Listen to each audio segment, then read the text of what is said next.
People, what's good, what's good? Your boy is back. Hopefully, you guys missed me a little bit.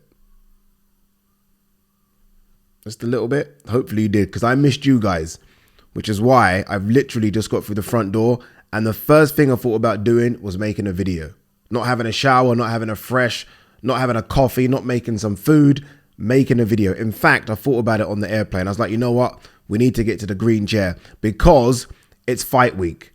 And it's not just a normal fight week, it is double fight week. We have two absolute mega fights, monster fights. Inoue versus Fulton, or is it Fulton versus Inoue? I'm very picky on that. Is it Fulton versus Inoue? It should be Fulton versus Inoue. Fulton has 2 belts, Inoue has 1. But I'm guessing if it's Inoue's backyard, it's probably billed as Inoue versus Fulton. And then we have, well, just the showdown of all showdowns, which I still can't believe is happening, by the way. Errol Spence versus Terence Crawford. So you've got, in one fight week, 3 guys that could arguably be in your top 5 pound for pound, and Stephen Fulton, Mr. Cool Boy Steph, who I think should be a top 10, but is anyway, look, he's a unified champion, he's unbeaten. That's what's happening this fight week, which is crazy. Honestly, it's crazy. So look, of course, we had to get to the green chair. Apologies that I didn't film in Nashville. You know, I'm just so busy. I'm not even going to make any excuses. I'm just so busy and I'm tired. And you guys know I'm trying to cut this weight as well to 175 pounds, which isn't easy. But look, we're trying to just juggle 101 different things. So apologies that we haven't made any videos, but we are going to make a video every single day this week in the lead up to the big one. I still don't know if I'm going out there. It's still up in the air. Like, I can go. I've got accreditation to go. But yeah, I'm trying to think of whether or not I want to stay, which is crazy, right? I mean, I'm picking stay in here and doing a live watch along as opposed to going to Vegas and working on Spence Crawford. What's wrong with me? You know what it is? It's just the amount of traveling I'm doing. So if I go to Vegas, I've then got to come back and chill for like 2 days. And then I'm going to Jake Paul, Nate Diaz. I'm presenting that fight. And then I've got to come back and then I've got to get ready for AJ, Dillian White. It's a lot of traveling. And it's weird to even like think that I might not go Spence Crawford because of all that traveling, but it's a lot. It's a lot. So I'll decide what a position to be in. Thank you, Lord. What a position to be in. I'm deciding whether or not I want to go Spence Crawford. But look, I'll decide probably later on today or tomorrow. If we aren't going, then obviously we're going to do a live watch along. If we do go, then I'm going to do videos up until Thursday because we'll fly out on Thursday. But look, we'll get to that a bit later. I do want to touch on, before we talk about Inoue Fulton or Fulton Inoue and Spence Crawford, I do want to quickly touch on Maxi Hughes versus George Kambosos. Firstly, look, well done to Maxi Hughes, right? Big opportunity, big fight, America. This is what he's dreamt about ever since, I'm guessing, putting the gloves on. A lot of fighters have that dream of fighting in America. It still has that pull for a lot of fighters. Not for everyone. Inoue doesn't have it, right, as an example, but a lot of fighters do. I remember interviewing him after his last fight. I think it was Kid Galahad. Could be wrong, but I think it was Kid Galahad. Anyway, whatever it was, I interviewed him in the ring, and all we spoke about was, I want to go to America and I want an opportunity. I said to anyone that listened or remembered, I said that it's got to be Maxi Hughes, George Kambosos. So that's the fight for me for Maxi Hughes. Just because he's not going to get a Devin Haney, he's not going to get Shakur Stevenson or anyone like that. But I thought Kambosos made sense. And look, they did the fight. And I scored the fight to Maxi Hughes. It wasn't a robbery. And the reason I say, well, look, it was a robbery. Let me take that back. It was a robbery, but it wasn't the worst robbery I've ever seen in the sport of boxing. If you've been watching boxing for as long as I have, and there's some of you watching this video that have been watching boxing way longer than I have, we've seen some shit in the sport. So it wasn't the biggest robbery, but I had Maxi Hughes winning that 8-4, 7-5. Maxi Hughes won. The problem I have is the 117, 111 scorecard. Now, I've seen some people online say, you know, I can kind of see how we got there. I can't. I watched that fight in a bar. No, actually, I watched that fight in the hotel after I did my Misfit stuff. And I was thinking, okay, Maxie Hughes has got this fight. But then I thought, okay, let me watch it again properly when no one's around. It's not as busy. Everyone's shouting at the TV. So I watched it properly. And again, I scored it for Maxie Hughes. And I like to score fights properly, or at least I think I know how to score fights properly. So when I see 117, 111 to Kambosos, I'm like, 1 second. I scored that 116, 112 Hughes. How was someone got it 117, 111 Kambosos? And I get the idea and the notion that, you know, sometimes it's what you like, and I get all that, but I still don't see how those rounds could be swung the other way. I've seen a lot of people outraged by it, and, you know, people are saying that this is boxing and boxing is corrupt, and yeah, all those things probably are true, but just spare a thought for Maxie Hughes. This was his big moment in the sun. Like, Maxie Hughes isn't a big name in boxing, right? He's probably not even going to get paid that well for that fight, but you win that one, the next one you get paid very, very well. Very similar to Jack Catterall, Josh Taylor. Like, Jack, for that fight against Josh, wouldn't have been getting paid much, but if he would have won that fight and become undisputed, the next fight he's getting paid. He could be getting paid 7 figures, if not very, very, very high 6 figures. Maxie Hughes wouldn't be getting 7 figures if he were to beat George Kambosos, but he puts his name out there in America, and then you do get a big fight. You get a big, it's just the way it works. Now, it'll be swept under the carpet. No one's going to care. Maxie Hughes will now be fighting for probably less money than he got for the Kambosos fight. So it's the fighter that just gets shafted here. It's the fighter that gets shafted. And it is funny because people like the girl that flashed her tits the other day, people, oh, that's a disgrace for boxing. And all these YouTube influencers are a disgrace. They're cheat. That's not the disgrace for boxing. The disgrace for boxing is corrupt officials, drug cheats, sanctioning bodies that are clearly dodgy. Those are the people that are fucking up the sport, not anything else. So, like, just almost vent your anger that way. Don't vent your anger about a girl flashing her tits. That's not the problem with the sport or the YouTubers fighting. It's over there. It's dodgy scorecards that ruin boxers' lives. It's corrupt officials, which there clearly is in the sport of boxing. There has to be, because some scorecards are horrendous. I mean, remember recently as well, that Tony Weeks stopping that fight. Was it Rolly Romero? Like, what's that about? People need to be more angry about that. I see people making articles about girls flashing their tits. I'm like, fucking vent your anger over there. But anyway, look, we move on as the sport does. George Kambosos, for me, I don't know. He's coming off back-to-back defeats against Devin Haney, so you can almost forgive him for having a sloppy one. But maybe that was just his night against Teofimo Lopez. Maybe that was just it. Maybe he had that one night where everything just worked and Teo was a bit off. Maybe he's not that guy. Because I saw him kind of squaring off to Shakur Stevenson. Shakur would run through him like a hot knife through butter. Like, light work. Honestly, light work. So, look, we'll see. We'll see what happens next for both. But hopefully Maxie gets another shot. I'm not quite sure if he signed a deal by going over there with Top Rank, or was that just a one and done and he's going to come back to DAZN? I don't know. Inoue versus Fulton. I saw the weigh-ins a few minutes ago. Fulton is bigger, like, just looks a bit bigger and will be bigger on the night as well. I don't know if that's enough. I respect Fulton. Fulton is a very, very good fighter. He is. I mean, I thought his win against Figueroa was very, very good. His win against Leo was very, very good. But this is Inoue we're talking about. You're going into the backyard of the monster. This is a tough ask. It is. Like, I think most people expect Inoue to win. Most people expect Inoue to win by stoppage. Look, Fulton's unbeaten. Fulton can dig deep as well. And look, Fulton's record might not be, in terms of knockouts, might not be as impressive as Inoue's, whose is.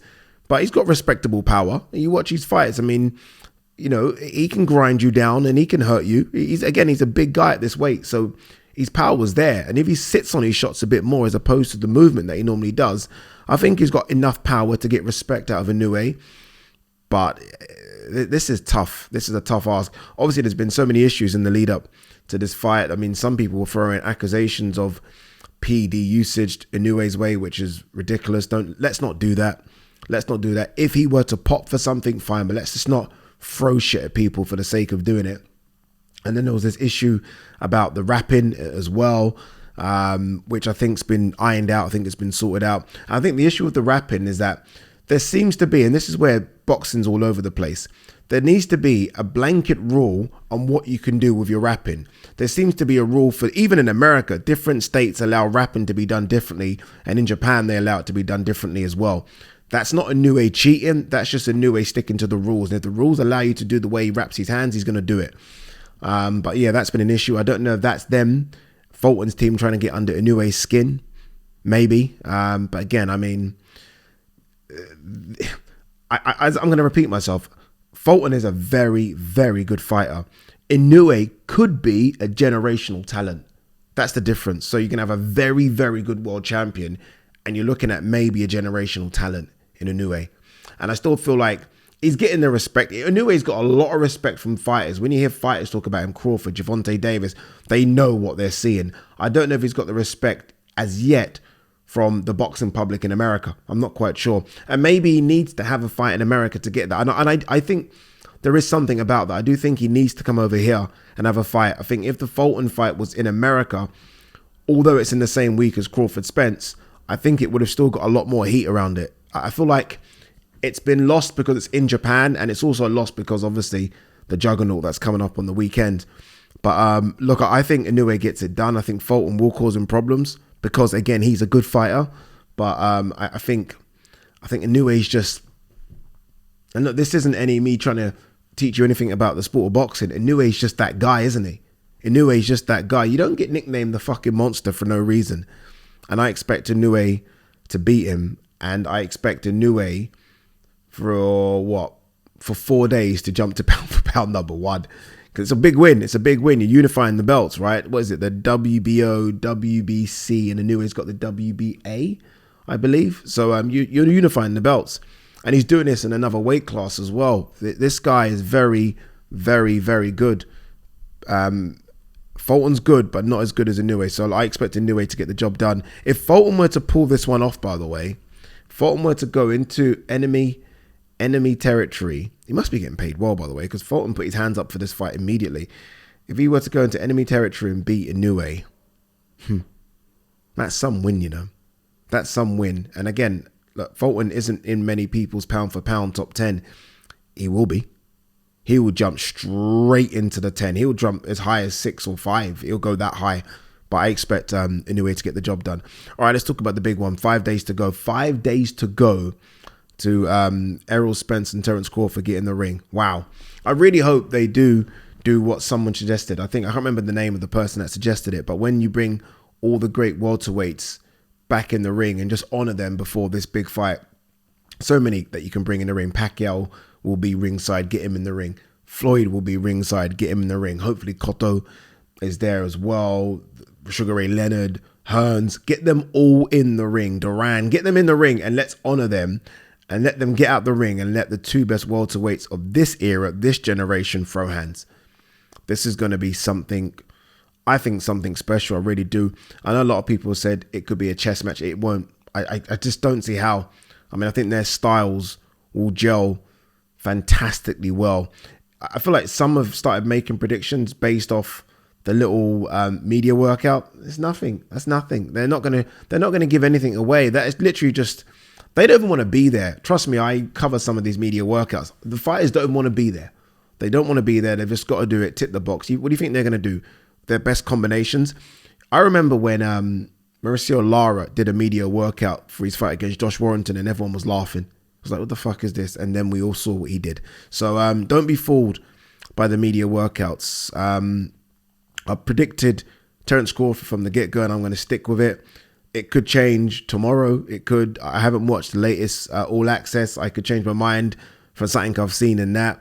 But I predicted Crawford will win. Errol must be tight at the weight.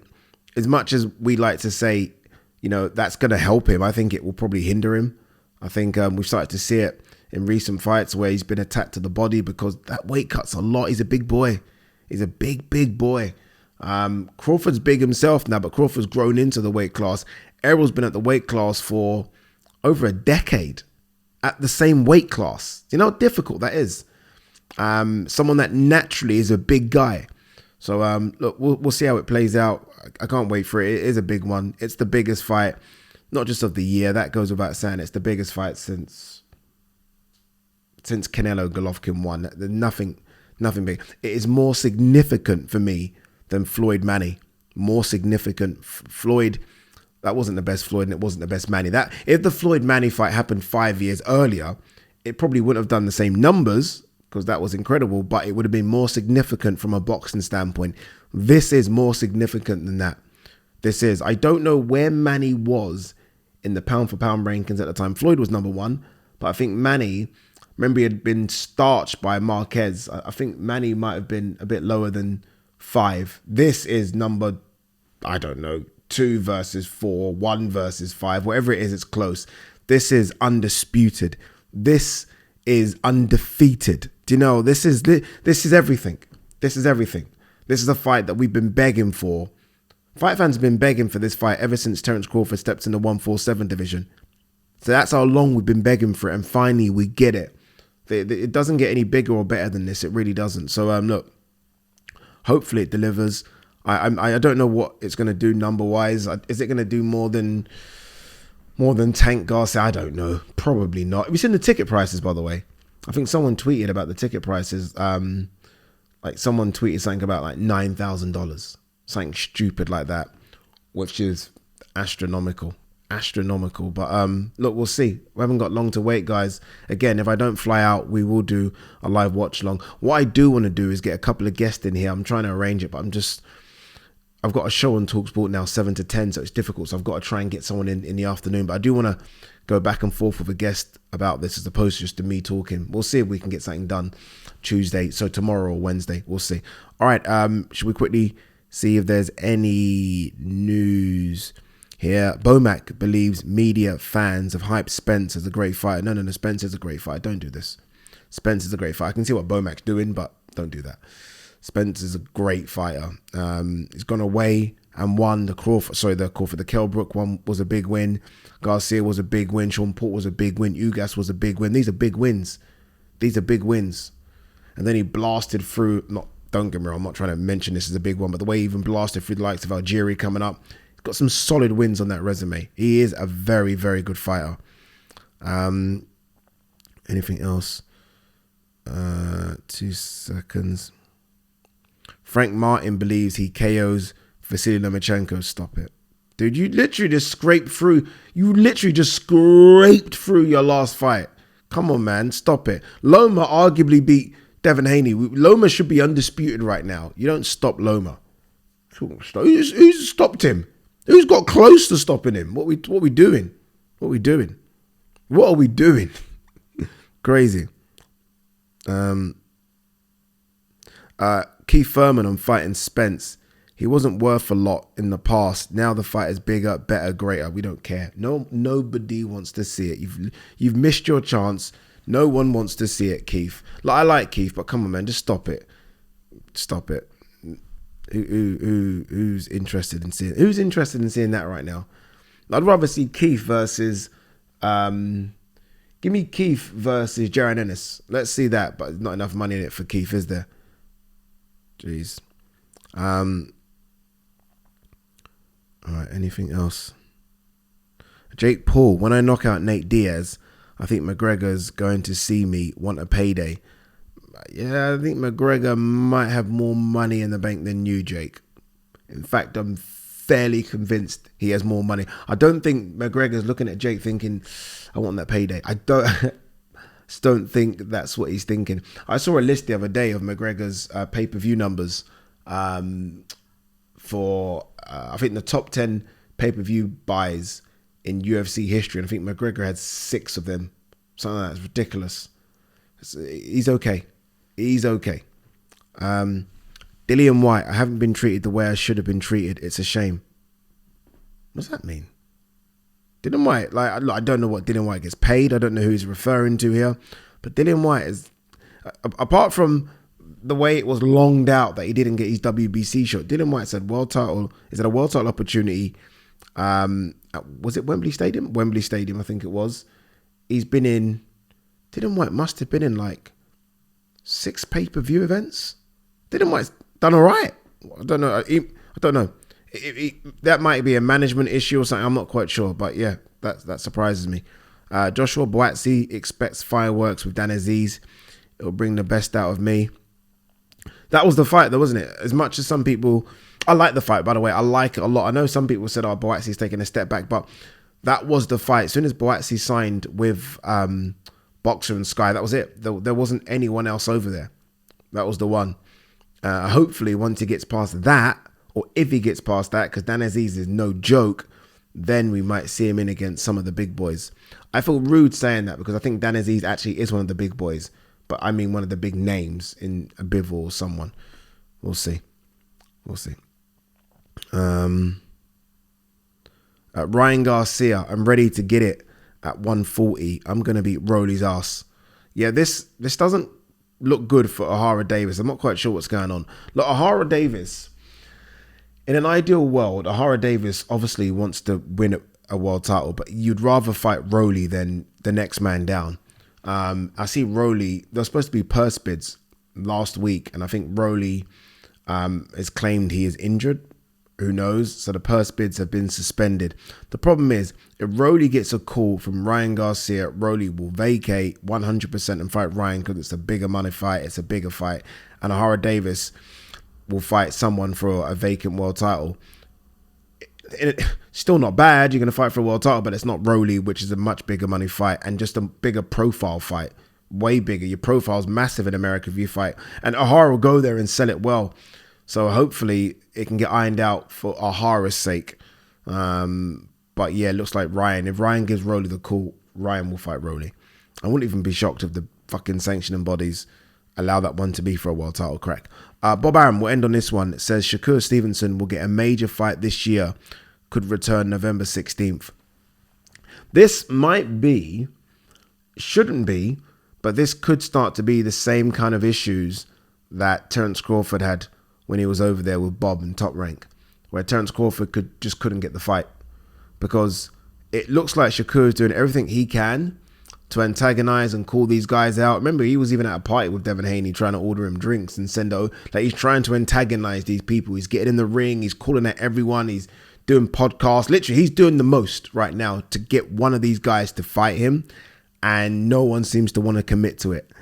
And look, could be for a number of reasons. He's a great fighter, but they're all good fighters. It could just be there's not enough money in it. I don't know.